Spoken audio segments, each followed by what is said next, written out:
Over the years, Nisha Hudson has spent a lot of time drawing dogs. It's a skill that served her well as she was writing and illustrating her new children's book called The Best Flower Ever. It's about a dog that has a pretty simple but pretty flower, and also a lot of dog friends with much fancier flowers, which inspire a touch of envy.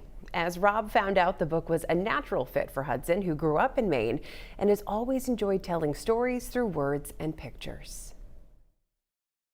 When you were a kid, when you were, say, in kindergarten or first or second or third grade, were you the kid who always had a pen in hand and was doodling? Yes, absolutely. Yeah, I have been drawing since I was a little kid and just never stopped. When did you decide that you wanted to get serious about it? Because I know you studied it in college. At what point did you say, I really want to pursue this kind of thing? Well, I'm very fortunate to have very supportive parents who were fine with me going to art school, and they supported my career choices all the way through. I always loved picture books though, and that's always been a big goal.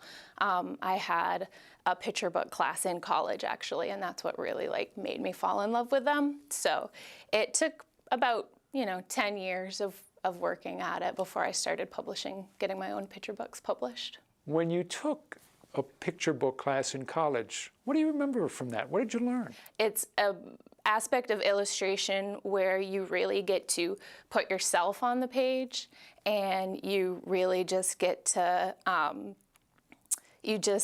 do a variety of different things. You're not drawing the same thing over and over and over again usually. And I really love collaborating with other people. So collaborating with an author is fantastic, and creating this book together is wonderful. But I also love writing and illustrating my own books. The Best Flower Ever is written and illustrated by you, so yes. No collaboration there. When did you first have the idea for this book? Well, I have an 11-year-old and an 8-year-old. And something that we hear from time to time is that's not fair in our house.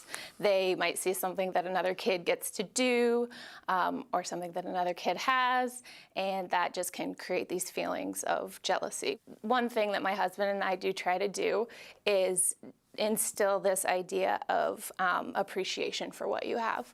And so just thinking about all of that, I was trying to think about how to make that idea accessible to younger children and in a picture book format. And I thought dogs with flowers might be a good way to do that. And so the idea just really formed from there. You have admitted that you have spent a significant part of your life looking at books on how to draw dogs. Yes, I have. Yes, that was my first collection of books. I probably had 20 of them. And I would just sit and trace and draw, and I still love drawing dogs. Yeah.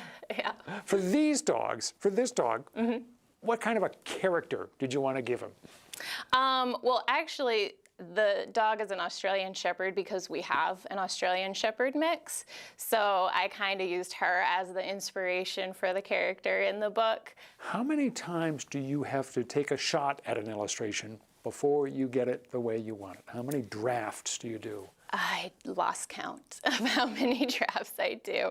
I drew the characters countless times over and over and over again, and painted them multiple times to get them right. Which just goes to show, that refutes a point that a lot of people have in their minds, that it's easy to do a children's book, but it's not. No. Because first of all, the illustrations are absolutely crucial because kids love pictures. So it's essential that you get them right, isn't it? Yeah, absolutely. And especially the cover, sometimes that's all we get is a brief walk by of the cover for a kid to be like, ooh, I want to pick that up and read that. But no, illustrating and writing children's books, it seems very simple, but it is not easy, and it takes quite a few, usually 1 to 2 years to get a book written, illustrated, and published.